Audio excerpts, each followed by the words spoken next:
everybody, and welcome one more time to the Neon City Daily Podcast, where I am Jamie. I'm Nick. I'm Josh. I am still Dave. And guys, we have a lot to talk about, I dare say, this week. So, I mean, let's get it out of the way. Video games. We play them. We talk about them sometimes. We do. Let's get them out of the way. I've been playing a couple myself. I thought you were just going to say video games and then go, that's enough of that. We're done with the video games. We're done with video games, yeah. But no, like it's actually been a decent sized week for gaming, I would say. Like I know that Nick and I have been going through quite a lot of Wasteland 3. That's not a new release or anything like that. So you all know about Wasteland 3. It's basically Fallout, the old Fallout, and it's pretty good. Yeah, I was going to say like old RPG Fallout. Yep, we're having a lot of fun with that. But speaking of RPG, we have tried Lost Ark. Yeah, which is good. All of us, actually. Yeah, tell me your impressions on Lost Ark, gentlemen. I love it. It is everything I hoped for in that it's an MMO, but it's an ARPG. Mm-hmm. So it's third person. Is it isometrical? Yeah. Yeah, it's isometric. Yeah. Yeah. I love a traditional isometric ARPG, but then to add in heavy focus on MMO elements is something I've wanted for a while. Like Diablo, Torchlight, they're all co-op. They kind of scratch that itch. Path of Exile, you would think would fit that criteria, and I guess technically it does, but it just didn't click with me. Mm-hmm. Whereas Lost Ark has grabbed me and grabbed me hard. It's got me hard. It has snatched the knackers. In more ways than one, yeah. I really like it. I like that it's polished. I like that, it came out in 2018, late 2018 in Korea. Then it opened up in Russia, I believe. Oh, really? Yeah, which is okay, each their own. Weird, but now Amazon have published it for the West. So no Oceanic servers is a bit of a bummer, considering it's Amazon, and I know for a fact in my professional life they have data centers scattered around Australia. So why they haven't made that decision? Probably sounds like a bit too much effort. Jeff Bezos said have to not get avocado on toast for a day or something. Yeah, I could only assume that they really need a lot of numbers coming out of Australia before they make an Oceanic server. Like Final Fantasy is probably a good example. They didn't have Oceanic servers for ages until the big explosion that they had in numbers, and now they've gone like, all right, well, it's sort of justified. New World launched with them, and that's Amazon published. That's true. So, I don't know. It's just, it's a strange thing. Remember when EA launched that the Old Republic with Oceanic servers, and then they kind of went like, all right, well, no more of those, and they removed them? Really? Oh, I didn't know that. Yeah. I remember that very specifically, yeah. Yeah, it's, it depends how in-depth we want to get, but the only other thing I didn't like was the whole free-to-play player versus those that bought the Founders packs. So there were 3 tiers or 4 tiers of Founder packs. And no matter what tier you bought in at, you got early access for 3-4 days before the free-to-play people. That's great, but then I think it was already known that they were going to lock the servers, the Founder servers, so that the free-to-play players couldn't join those servers. That's still butts, though. It's still butts. And then, though, they added... It wasn't all of them. Sorry, it wasn't all the Founders servers that were being locked. It was only some of them. But last minute, they did add basically most of them to the locked list. So a lot of people who were Founders wanted to play with friends suddenly couldn't unless they rolled a new character on a free-to-play server. Which was your experience, wasn't it, Josh? Yeah, so I've got a main, I guess, and so and that's the thing that all the benefits you get for being a founder, like early access, crap, costumes, whatever. I've already claimed on my main, and that would ideally be the person that I play with you guys with. Yeah, but yeah, I can't. And they went a certain length to, I guess, apologizing for that last minute change, and founders got some of their exclusive items were made available again to a second character. So when you did re-roll to play with free-to-play friends, you could take advantage of it. So, not like I said last night when we were playing it, it's not the worst response I've seen from a developer. Yeah.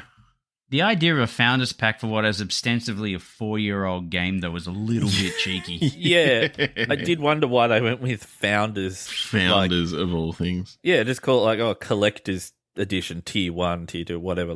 It's just early access with a little cosmetic here and there.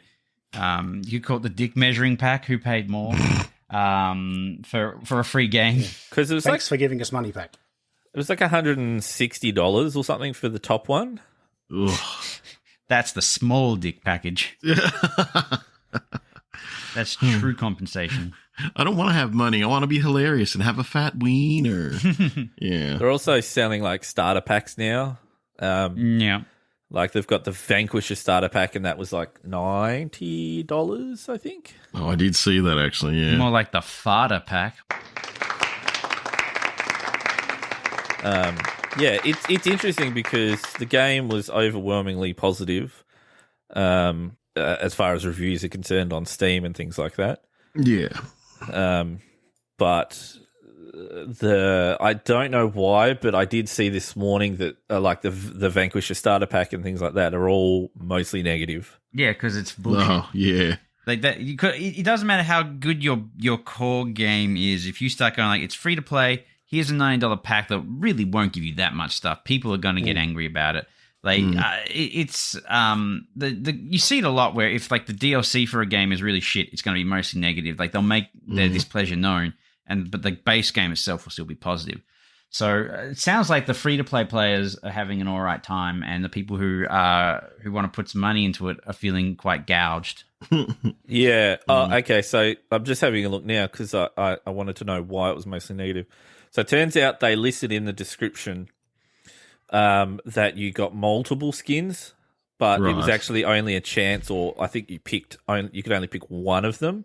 Mm-hmm. So people called them out for basically false advertising, and then they did a sneaky edit on the description apparently a few hours ago. Right. No, we promised. We said not that. Yeah. And because it's DLC, I think Steam refunds work differently as well. So people dropping $90 thinking they're getting probably pretty good value if they value skins and stuff like that. Yeah. But they can only get one of them. So wow. So how many skins would they have thought that they could have got if it was as advertised? 1, 2, 3, 4. I can see the old description here someone's posted. So you get 5, 6, 7, 8. 8 skins. Yeah. Wow. For $90. Oh, sorry, 7 skins. Seven skins for $90. 7 skins. It's one per class. Oh, God. Right. Yeah. That's even worse. Yeah, Okay. and it's that's pretty bad actually. Did it have anything else with it, or was it just the chance of getting skins for $90? Yeah, you got a special mount, a character expansion slot, a free appearance change, a legendary report gift, a novice progression support chest. Don't know what that is. You got 2,100 crystals, which is the real world money store currency. You got a 30-day crystalline aura, which is like a few buffs and makes the travel system free and things like that. Uh-huh. Yeah. And you got and this is the thing. All of these boxes, it says legendary report gift selection chest, novice progression support chest. So pet selection box. That makes it a bit clearer that I guess you get to open the box and you get to select what you want. When it comes to the skins, it literally Yeah. just says a last skin chest, and then sub dot points lists them all. Doesn't say anything about selecting one. Right. So yeah, a lot of people shitty with that. I reckon for $90. I mean, damn. Yeah, that's a new development as far as I'm concerned. It didn't affect me, so No, I didn't pay for it. So like these are issues that I am not experiencing. Yeah, I didn't pay for it, so but the game itself, I am really enjoying on the whole. yeah, it's been pretty good so far for me as well. Really. Yeah. What Just- are your thoughts on it, Nick? Look, I do feel like it's got that weird, like I don't know how to put it. Like, okay, it's got that weird free MMO jank that all free MMOs have. More in the animations than anything, I think. Where just in its presentation, like its presentation's really good. It looks really good, and I enjoy playing it. But there's just some spots in the animation where you're like, you got the work experience kid to do that. Okay. And it just kind of throws me a little bit. Like someone will just like do a movement that's a little bit too like robot-y, and it throws me out. Or I'll see like a beard stretch across someone's chest when they turn and stuff. Oh yeah. Yep. So it's just got that kind of like, that's really the only downside I've seen so far, is that it's just kind of got that bit of that free MMO jank. Oh, and the fact that we have had a hard time playing with each other so far. Yeah, we haven't had a difficult time partying up, but actually doing activities together. Yeah. Now, further to that though, after you guys jumped off, I played for maybe 2 more hours last night. Right. Back on my main, which is a few levels ahead of where we all finished. Yeah. And I can say that the dungeons do suddenly increase in frequency, and the dungeons are match-made ones. Right. So that we can do together. And I went in solo on the next one and actually died for the first time in the game. I haven't done that yet. Yeah, and it's supposed to scale too, so it knows Right. that, there's only one person in there. So that gives me hope that with 3 or 4 of us in there, We'll all die. it'll scale up and we'll all die. We'll all just start dying. Yeah. But to be honest, in a weird way for me, that's the mark of an enjoyable game. I don't want to just walk all over yeah. a game. I want to be challenged. I mean, Oh, I sure. take it to the nth degree with RTS, as we know. Yes, you do. But in general, that's, like if I know we're just going into it and we're just going to shit all over the game, it's like, let's just sit on Discord and play Minesweeper or something like. That'd be an intense stream. We all sit here just sharing our Minesweeper window. Like there's a social aspect to it, and I enjoy that. But Yeah. if the gaming aspect is really easy, then I feel like we could be doing something better with our time. Yeah, that's fair. That's fair. But while I admit that I haven't necessarily found it easy, I also haven't died thus far. So, Yeah, I mean we're all Yeah. really low level still. yeah. Yeah, well, I think I played it a bit this morning. I think I might have gotten my character up to 16, 17, Yep. maybe. Yeah, that's about where And- my main is, I think. I'm not sure where the level cap is or anything like 50. that. But right, okay, so Okay, yeah, no, so I'm still. so Oh no, what? it's unlimited. Like Oh right. there was that guy we were reading about who was like level 817. Oh yeah, you mentioned that. Yeah. But it's a bit like Paragon points in Diablo. I don't know what that is. Oh, that's right. Because there's like there's character level and then there's like roster level or something, isn't there? Yeah, there's roster level and material level. It's like character and light level in Destiny almost. Oh yeah, because you also have gear score too. Do you guys Yeah. notice that? No. Yes, you do. Yeah, you also have like because you've got your level, and then you've got your roster level. was it roster level, which like because you so your level dictates your skills. I think your roster level dictates additions to your stats and your And they're gear tied to level. achievements and stuff. Yeah, and your gear level then determines like the other side of it.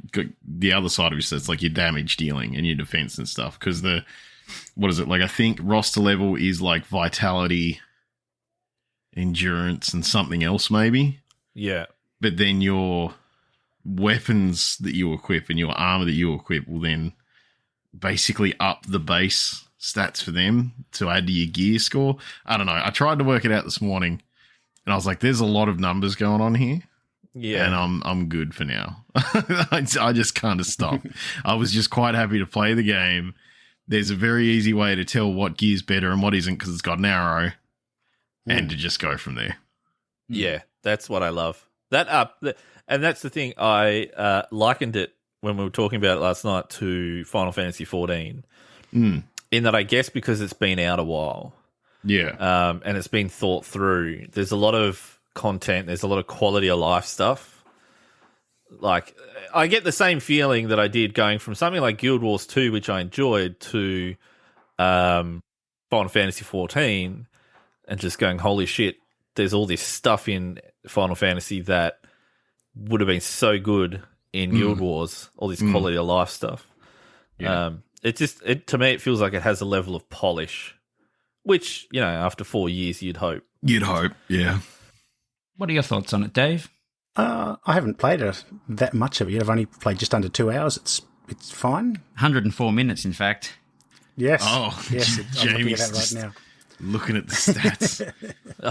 It's got to keep us honest. Well, I've got my Steam open so I can recount what games I've been playing this week, and I've got Lost Ark up the top, and I can see what you've all played. And what have I played? In 7.6 not too bad. hours, not minutes. Yeah. Yeah, I leveled really quickly. Yeah, if it was 7.6 minutes, I'd be really worried about what he was buying in that pack. Yeah, it's quite enjoyable so far. I mean, I haven't played a lot of it, and I just sort of rushed through to keep up with you guys a bit. So normally I would play it at a much, much slower pace. Yeah. Right. It's getting used to the controls. I'm so used to right-clicking to move in League of Legends that I have to go, no, left Well, click. you can change that. Change it to I'm that, going yeah. to change it at some point. Yeah. Yeah, I get caught out with that too. So that's actually what I've got mine set to already. As it is, just that's my go-to for my move button in general with any ARPG. So Maybe I need to change it then, because I thought that right-clicking to attack would be... Hold on. I don't know. I need to do the opposite of whatever I'm currently doing because it feels a bit wrong. Josh needs that tattoo of the L on his left hand and the R on his right I hand. need to. Yeah. At the moment, I'm right-clicking to move. Right. Yeah. No. Okay. Hold on. What's LOL? LOL is right-click I'll just move. laugh out loud. To right-click move. I don't know. Whatever. It's a good game. Shut up. They're both good games. It's fine. I mean, my other point of comparison for these types of games is Torchlight, and it's quite similar to that. Yeah. How would you rate it to Torchlight in terms of just like game feel? Slightly less frantic so far. Yeah, I obviously haven't gone that far in it, but that's really apt. Actually, I think. Yeah, it's just a lot less. Yeah. From what I remember at Torchlight, they threw them at you. Certainly the original Torchlight. The second one was a bit slower. I would say that with my impressions of the game so far is it's kind of middle of the road for me. It's not a bad game. It's not a great game. I kind of feel that the combat is probably one of the jankier parts of the game in that all the animations tend to go for a long time. And so you're cycling through skills, and each skill is a big animation with a long cooldown. And so it kind of takes away any kind of, immediacy to your attacks. So you come in, you do like your big attack. A flow. Yeah, and I think it's also a combination of we're making this so that the latency... No, I'm not even thinking about Final Fantasy. I'm comparing it to, say, like another ARPG. And I think that the way that the combat has been made, it's been crafted so that your latency won't matter so much.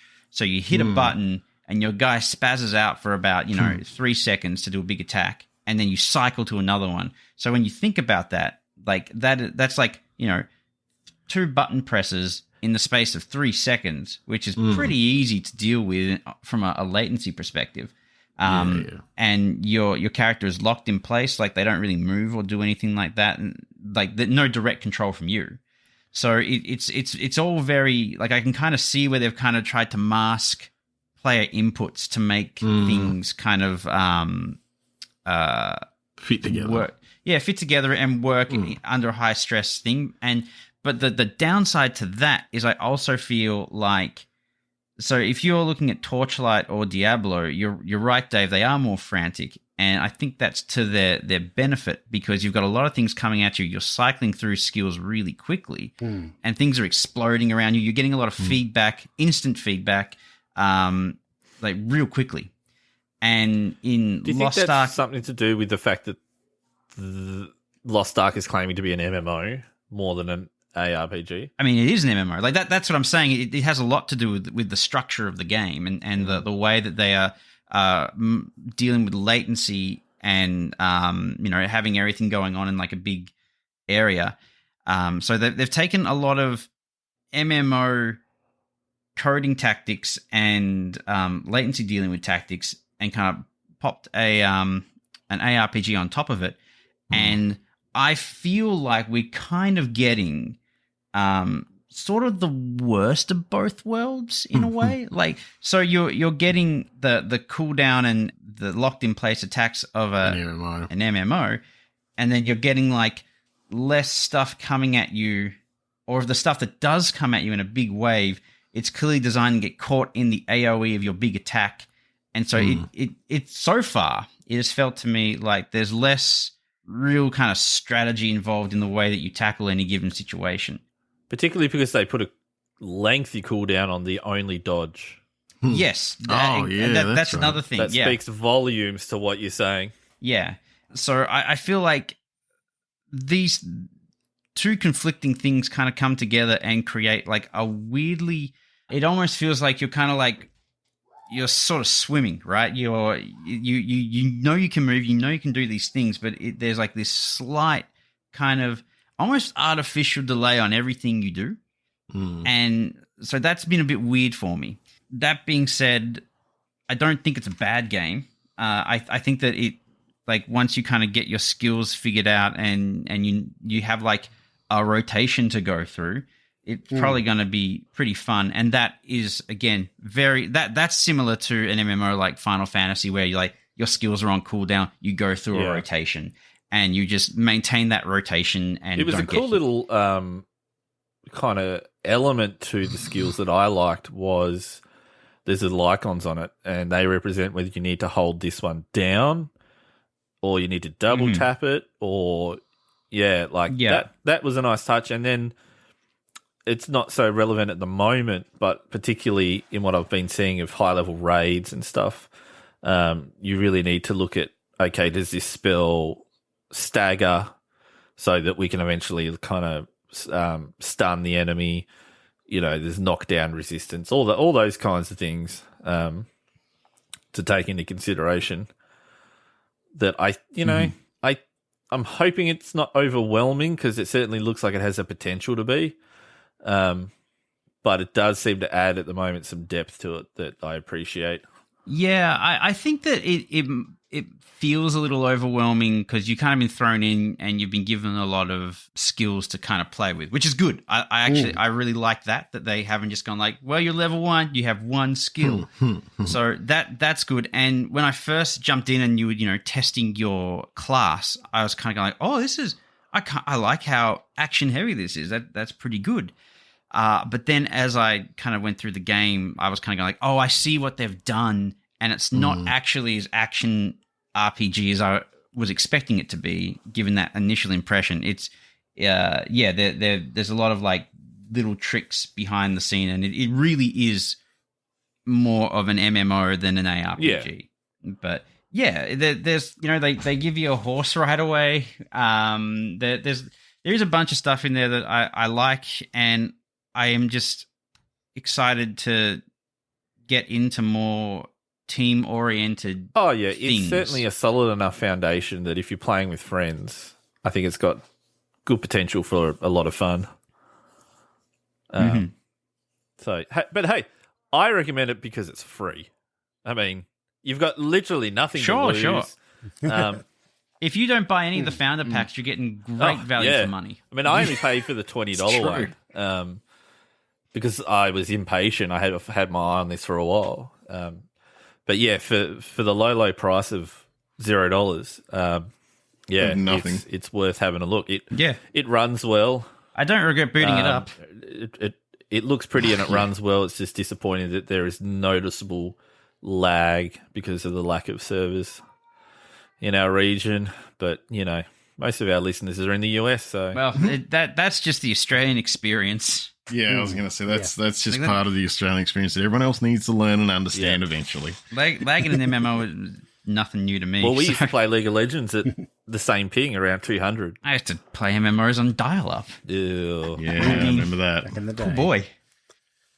Man, that just sent a core memory flooding in. Chill down your spine.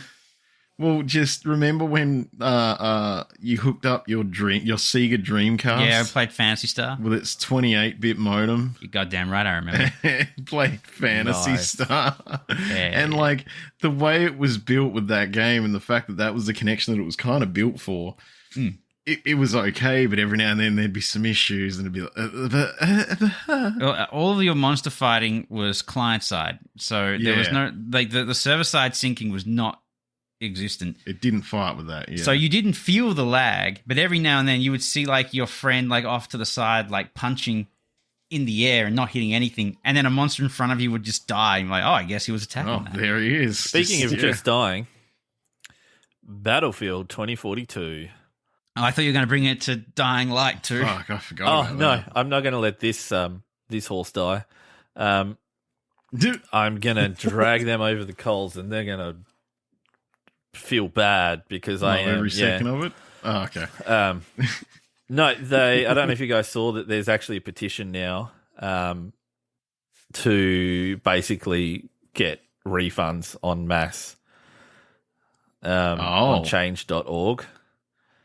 It's one of the most supported initiatives on change.org. Really? No, okay. Thank God we're putting our people power to something useful. Yeah, that's what I was thinking. Of all the issues that come up on change.org, I'm glad Battlefield being shit is one of them. There is nothing like angry nerds. No, that's true. I think what they really need to do is have a class action. If they're, everyone gets $1 back or whatever it is. But I don't think a petition is going to do anything. Well, yeah, it depends how much they kind of care about the PR. Because that's really all it is. They're under no legal obligation to offer refunds. I mean, I think we all know that EA don't give a shit about their PR. Remember when they got voted worst company? Yeah, they probably framed it. Actually, that was an interesting moment. Yeah, didn't they get that twice, 2 times in a row? Oh, probably. Yeah, I think they got it twice in a row, and how do you manage to do that twice? Well, easily, apparently. It is a class action lawsuit. That's the end goal. Right. So if the petition receives 50,000 signatures or more, in that case, one of the best class action lawsuit lawyers in the country is willing to take our case to EA. Okay. So considering they've doubled that, I guess it is going to become a class action lawsuit. Godspeed. You'd assume they'd be on their way, yeah. It's basically saying that Battlefield 2042 has bugs that drastically change the in-game experience, so much that it's deemed an unfinished release by many community members. It was so poorly made that even Steam, a highly reputable provider of PC games, allows customers to get a full refund outside of the typical policies. Oh, really? Yeah. Oh, yeah, it does too, doesn't it? Yeah. Maybe I should. According to many consumer reports, EA and DICE did not keep many promises that they made at launch, and it was launched as unplayable. So, wow. I mean, that stuff is all true. It's all true, yeah. I can't argue. I just don't know why they didn't refund it sooner. Just refund it within the refund window if it was launched and it was so bad. I guess there's probably people out there going, "Oh, this is classic DICE Battlefield launch. Yeah. It'll get better." And the beta was fun. And I think like a lot of people too have that. Like there's a certain kind of thing that goes with it where because it's multiplayer, and it's it is just primarily multiplayer. You have that thing of like you get it, then you'll be like, well, I mean, I don't want it, and it's shit. But what if my friends don't give up on it, and then that's what they're playing, and I'm kind of gonna have to play this or not play with them, and like there is like that social aspect of, but this is like the game that we were supposed to play, and it makes me sad, and I don't want it to go away because it's supposed to be good, but it's not. And yeah, so I do get the feeling there's a lot of people out there that didn't refund in the time frame almost purely because of that social aspect of it. But I mean, this isn't going to change anything. Well, that and the amount of clips that I see online that are like, hey, look at this thing that's broken. Hey, that Jeep's in the sky. Woot. So, yeah, I don't know. But imagine if they won a class action lawsuit. I'm almost certain that EA have lost class action lawsuits before. I'm pretty sure. But hypothetically, they lose. They have to refund to all those who want a refund. I think what will generally happen is like they will lose and they'll have to pay out a settlement, and everybody who was affected can put a claim in for that settlement, and you'll get like $1.50. Class action lawsuit. Yeah, you're not necessarily going to get what you paid back. But I don't know about you guys. I don't see this really changing anything. No, it won't. In the industry. No. Or even at EA. No. Oh, no, absolutely not as a whole. Not. Yeah, no. Like this will go, and this will stay in the news for a little bit. The nerds will find something else to get angry about. This is the song and dance that EA go through for basically every Battlefield release. Yeah. So that, and I feel like it's kind of speaks to nerd memory spans as well, because like there's certain brands of nerds that will forever remember something, like, because some Lego brick changed its fucking ID number in the 90s, then it's the worst thing in the world. But then there's other people that are just like, oh, they did a really shit job last time, but I've completely forgotten about it because 3 years later they've shown me a trailer for some other thing, or I'm mad at something else. Yeah, okay, now. Case in point, there was a class action lawsuit for Battlefield 4. Oh, was it? Wow. Yeah, but the judge sided with EA on that one. What a dick. Apparently the lawsuit was dismissed on puffery. What? I don't know. I'm not going to read the article. They had 3 little pigs and they huffed hard enough. No, did you just say huffery? Puffery. Puffery. They puffed it up. What? Nerds just walking in the court pumping their chests out. So so Battlefield 5, I think they were talking about having a class action lawsuit because it was shit as well. And then somebody's gone on Reddit and said, like, friendly reminder that beloved jewel of the franchise, Battlefield 4, was also unplayable release and was slapped with a class action. So this is just another day in the life cycle of a Battlefield game. Puffery is apparently an exaggerated or extravagant statement. Right. Yeah. They embellished a little bit. So I guess that judge was just like, oh, it's not that bad, you fucking nerds. You can play it. It's not unplayable. Puffery. You can play it, you fucking nerds. I don't even care. I like to think the judge went to his chambers and just no-lifed it for 8 hours. He's like, yeah, no, it's pretty good. I just assumed that the judge was just like, look at these fucking nerds. Fuck them.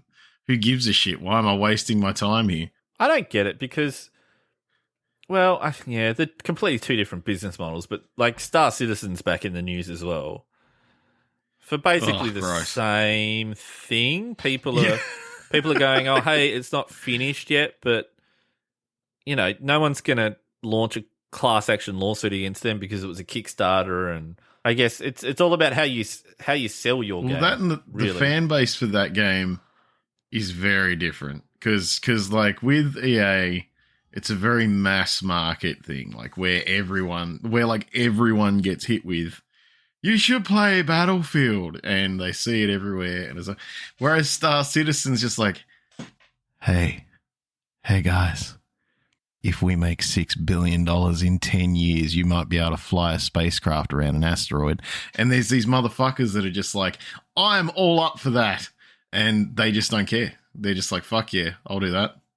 And that seems to be their core base, is just people that are just willing to let these guys that are making it just go, yeah, we'll take forever, but it'll be perfect. I promise.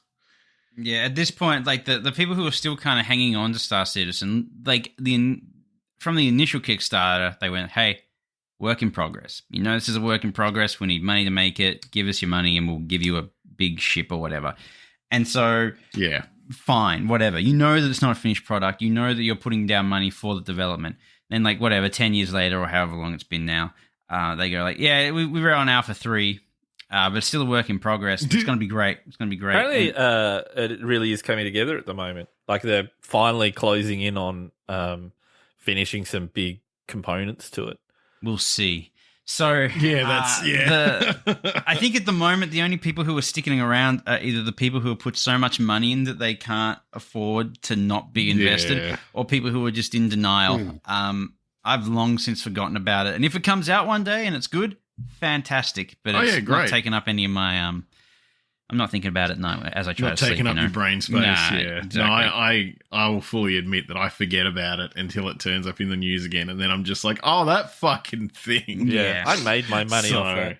You made your money off it? Oh, sorry, you bought something and then sold it, didn't you? Yeah, I don't know if it's changed now and they offer more local currency support, but I bought something in US dollars or Australian dollars, and it was converted. But anyway, remember years ago we were up slightly over $1? Oh yeah, for a little bit, very briefly. Yeah, during the economic crisis. Yeah, yes. It wasn't at all planned, but I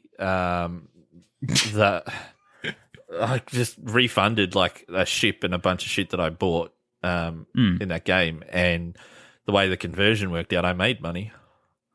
Nice. It's always a bonus. I don't remember why. I was working on a scale, or it was weird. They've always had, to their credit, and they've always had a good refund policy, and it's probably because they know they're not actually delivering anything in a timely manner. I would have thought that if their dollar was weak and you had already bought it with Australian dollars and then you got a refund, you would have got less money back. I can't remember, but I know that I made money on it. Maybe our dollar was really shit at the time. Yeah. And you purchased it while our dollar was strong. Yeah, that makes more sense. But they're just rolling in money. Like, they've got Andy Serkis. I know Mark Hamill did a bunch of mocap and voicing for it. Oh, did he? Yeah, that was for the Squadron 42 portion of it. That's another thing. They're doing like two different games at the same time, but they're also trying to make like a persistent, gigantic universe with crazy shit like boarding enemy ships and ground fighting, and your ship can come in and shoot them when they're fighting on the ground, and just an insane amount of big ideas, and none of it's like procedurally generated. They're going like everything's kind of hand placed. Like, you're trying to build a fucking actual universe with visitable planets that you can go around on, and then they show you like this one thing where it's like, oh, you're on a train station and this train comes every half an hour and you have to wait for the train. I'm like, cool, waiting. It's persistent, isn't it? The whole universe. Yeah, but persistent. like the amount of shit that they're going, the amount of detail that they're packing into this one little thing. It's like, how are you going to maintain this level of detail on hundreds of planets? That and you get to a point where you're just like, so when are you going to say that you're done? Yeah. They're not. Like, and so it's just... Never, in this case. Yeah, at this point, it's a perpetual beta that people have given them literal billions of dollars for. Well, they're talking about moving asset ownership to the blockchain. Yeah. Oh, yeah. So, fuck. That can only end well. It's like just chips and things like that are owned. Basically, they become a cryptocurrency in and of themselves. Yeah. Basically, they're like an Basically, NFT. Yeah, that's it. Exactly like, that. Just, oh, goody. this is Hooray. gross. Yeah, that's stupid. It's already bad enough. Once again, you don't need to attribute a blockchain to it. Like, it's already on like a server where it's like, I own this ship, and you could give it to somebody else. Like that is just like some weird, like, we could probably make money somehow by doing this. Yuck. Yeah, Even if it's an NFT, it still doesn't actually exist. It's just zeros and ones somewhere. Man. So anyway, I've been playing Dying Light 2. How is that going? Pretty good. It's not bad at all. It's if you like Dying Light 1, you'll like Dying Light 2. Nice. Is good. My general takeaway from it. Well, Dying Light 1 was pretty good. So. One of those rare zombie games I did enjoy. Yeah. There's this one is more melee focused than the last one, because in number 1 there was the odd gun you could pick up here and there, but so far I haven't seen any guns whatsoever. I did hear an NPC be like, "The army took all the guns one day." I'm like, okay, no guns. Can you still parkour over zombies? Absolutely. In fact, the parkour is even more expanded. I haven't unlocked much, but I know that eventually you'll unlock like a grappling hook or a rope or something. So you'll basically be swinging around like Spider-Man if you want. Nice. There's all kinds of stuff that like the game has kind of like expanded upon. It's just it's some solid fun. Story is rat shit, don't even care about it. But, that's really not the point of a Dying Light game. I'm interested to see how the multiplayer in it works. I think you might have to do a prologue, and then once you get into the city, you can then have people join you, because there is like a story-heavy, script-heavy prologue for the first maybe 2 hours of the game, maybe 1 hour. Right. And it's just got you like kind of like you're running around. It teaches you about how to make bandages, and you go and check out like an end of the world party that some people threw like a decade ago. You're like, wow, it's so sad here. And then a guys are like, oh, don't forget about your sister. And then you have like a flashback about your sister, and then you kind of like fuck off and kind of sneak into the town that everything happens in, or the city. And then I think you encounter a zombie and a gameplay mechanic is introduced, and then it opens up. And I think at that point is when co-op can begin. I'm not sure. Don't quote me on that, but that's how I think it goes down. I think the first one did something. It doesn't sound like that extensive, but I think the first one did do something like that, didn't it? Where you had to kind of get into the city, do a thing. I think you wake up in this building. You like parachute in the city and then get mugged, and then you fire a gun at people and zombies happen and you get rescued. Yeah, and then I think you had to do like a little quick learn how to parkour mission and what the mechanics of the game were to do like day and night, and then you're allowed. Yeah, and then you're allowed to co-op. But co-op really shined in that game, like really hard. Yeah. It was just so good. The interesting thing about Dying Light 2, I feel, is that, I mean, it's got a bit of Eurojank, right? But the way that the Eurojank has manifested in this game is that it feels like a game designed in 2010. Like, and I mean that like affectionately, but like it has all of like the kind of design choices that were really in vogue around the Xbox 360 period. So you've got like your unlocking mini game from Skyrim. You've got Nolan North voicing the main character. Obviously parkour, but that was a given. Yeah. But the way that missions are given out to you, like it all feels like you're stepping into a time capsule. And I don't know if that's just because the game's been in production for so long, or if that's just kind of like the guys designing it go like, no, this is how you design a game. Maybe that's just what they like. They want to bring back the glory days. Yeah, it really feels like a AAA game from like the early 2010s. I mean, that's not a bad thing. I played a lot of video games then, so yeah, like there's quick time events. Like it's just there's everything that I'm like, wow, this feels familiar and weirdly dated in this brand new game that came out like a week ago. Yeah, like really short time ago. But aside from that, like it's a lot of fun. The combat's a lot of fun. I really enjoyed just like Like you got like it's almost like par combat.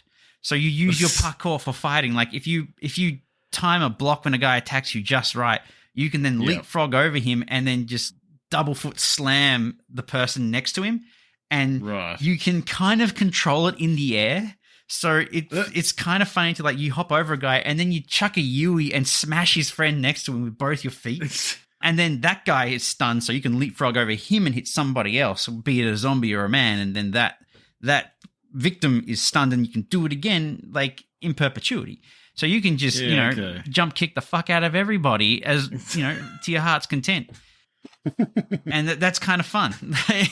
And obviously night is far more dangerous than daytime. Yeah. So you have like the thing where it's like, during the day, a lot of zombies will gather around items that you would really want to get, like just caches of items and shit that are pretty good. And it's like, I'd like to get down there, but there is a very big man with a lot of zombies there. Right. But at night, no one's home. They're out wandering. So you would go there and try to, pick the lock and get the thing and fight any zombies on your way. But there are also these other zombies that will scream at you if they see you. Like they don't like you at all. Yeah. So, they scream out stranger danger, and all the other zombies who are concerned citizens are like, we'll get this guy, and you begin a thing called a chase, which is exactly how it sounds. Yeah. So the longer you're running from these zombies, the more intense the chase gets, and then zombies start coming out from like out of sewer grates, out of the walls, they smash out of windows, like it becomes incredibly frantic, and your goal during a chase is to get to a UV light because they can't stand UV lights, and so that's basically like your safe zone. Okay. And so if you're far away from a safe spot or a UV light, you could be running for a while, and it just gets more and more intense as you run into more crazy yelling zombies. So there's a lot of risk and reward for doing stuff at night, and even any XP that you get at night, just full stop, is multiplied just by virtue of it being nighttime. So yeah, it's like you kind of go like, I don't really want to do this thing at night, but I will get a lot of XP for it, and I'll probably get really good items, and the zombies drop better items, and there a lot of abnormal zombies hang out at night, so you can loot them and you can trade those abnormal tokens for like weapon upgrades or recipes or stuff like that. So did you find the blueprint for the Star Wars Force choke? No. Is that in there? Yeah, apparently. Okay. Yeah, it's like a secret blueprint that lets you perform a Star Wars type Force choke, which cool. Is awesome. That sounds like it'd be fun. Yeah, I'd buy it just for that. Yeah. And you can, I'd buy it just for the Star Wars Force choke. Joshy, is that you like quietly admitting that you bought it just because you heard that? No. I never finished the first one. I don't know. I'd probably. You don't need to finish it. No, I know, but it's more. Like the first one was good. This is more of the same.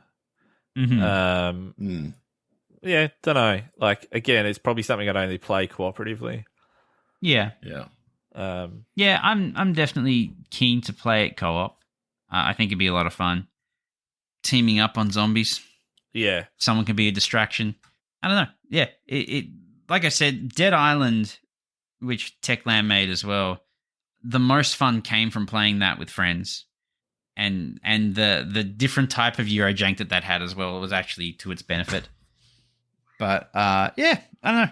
I'd recommend it if you like open world parkour zombie games. Then mission accomplished. Yeah. You might as well pick it up and see if you like this one too, because it's got all of it. Yeah, if you like number one, you'll like number two. I got a pretty full gaming ticket at the moment. Mm-hmm. Have you been able to get your I was going to say get your hands a bit more into God of War? No. Because I'm really keen to find out what that's like because it looks good. Yeah, apparently it's a brilliant You should have told me. Yeah. You come over sometime, Nick, and you can check it out on PS4. Yeah. No, it's one of those games that like because I played through, and I know it's obviously different to it because they've gone for a different approach and style. Yeah. But like I played the hell out of God of War 3. Yeah. And I was just like, well, this is just a fun, smashy thing you do. Yeah. But then it's kind of weird in the way that what they've done is they've almost kind of accumulated this change to it.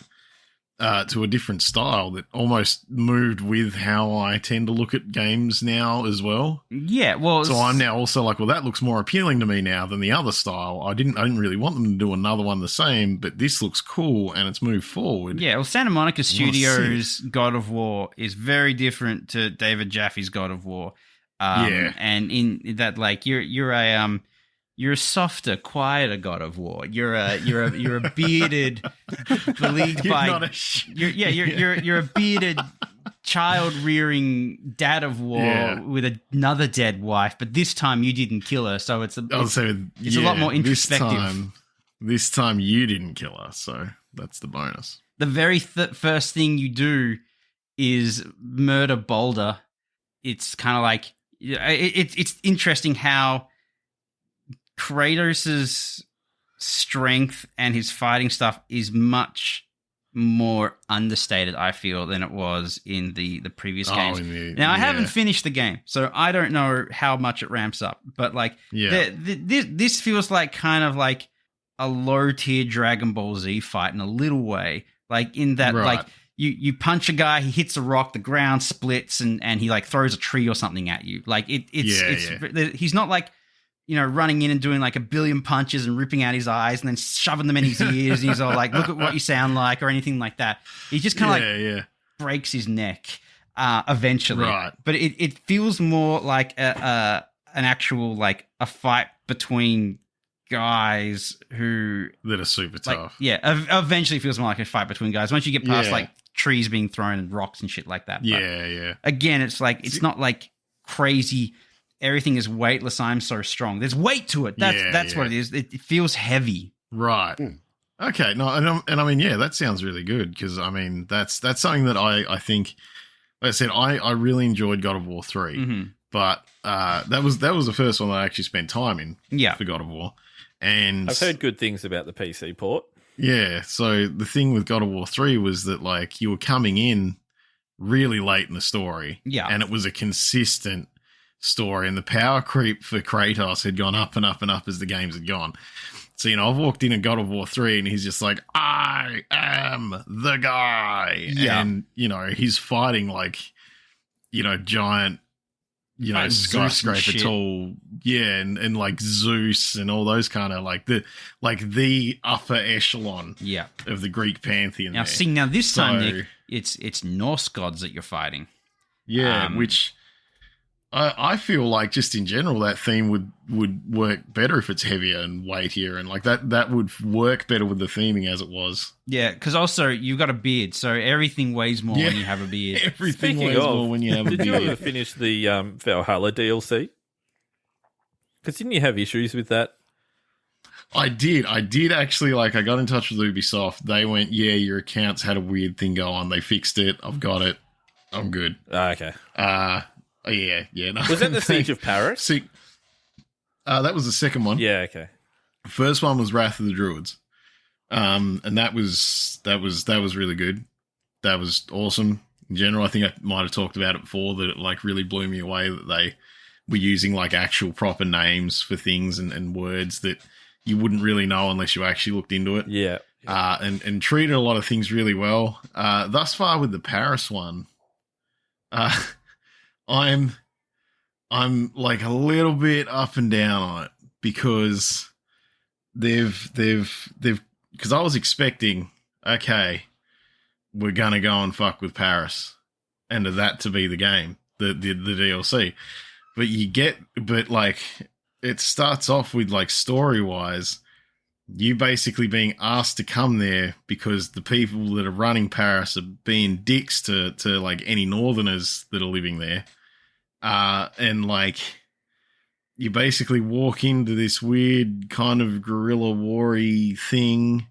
There's like a mechanic where there's like rats that attack you in swarms that you can't kill. You can just flail around at to get them out of the way a bit. And I don't know. It's still got all the core stuff that I like there. but they've really tried to introduce a lot of like political intrigue to something that didn't need it. Yeah. So I'm not as jazzed about the story in the Siege of Paris. It's still fun to play. I'm just like, I'll do some more in a bit. And I've done a fair bit of it. But yeah, I don't know, there's that. But there is like, I actually need to figure out, because I had a bit of a look and I couldn't find anything confirming or denying it. But there is another DLC coming soon called Ragnarok. And I was like, okay, well, is that in my season pass? OMG, is that based on the Thor movie? No. Oh.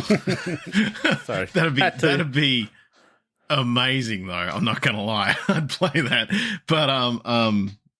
But the thing is, I think that's like, because what Odyssey did was that it didn't really do any like in-world DLC like this. Like you didn't, have anything bringing in another place to go to on the continent or anything like that. What it did was have you interact with like the I've forgotten what they're called, but like the people that had come before you and built all this amazing technology, like the precursor race that was super advanced. You'd interact with one of their like basically intelligences in a computer, and it'd take you to these like mythical locations, and you'd be doing all these stuff like in like a simulation in a simulation, and a couple other things like that. And it was like kind of weird and a bit off kilter, but really good because it added to the overall like kind of arcing theme of the game. Yeah. So what it looks like is happening with the Valhalla stuff is that it started off and they were like, no, we'll do 2 that are like in world. But then it looks like the Ragnarok one is going to be much more like mythos based, like going back into that like kind of far out science, not understood science is magic kind of stuff. Yeah, and okay.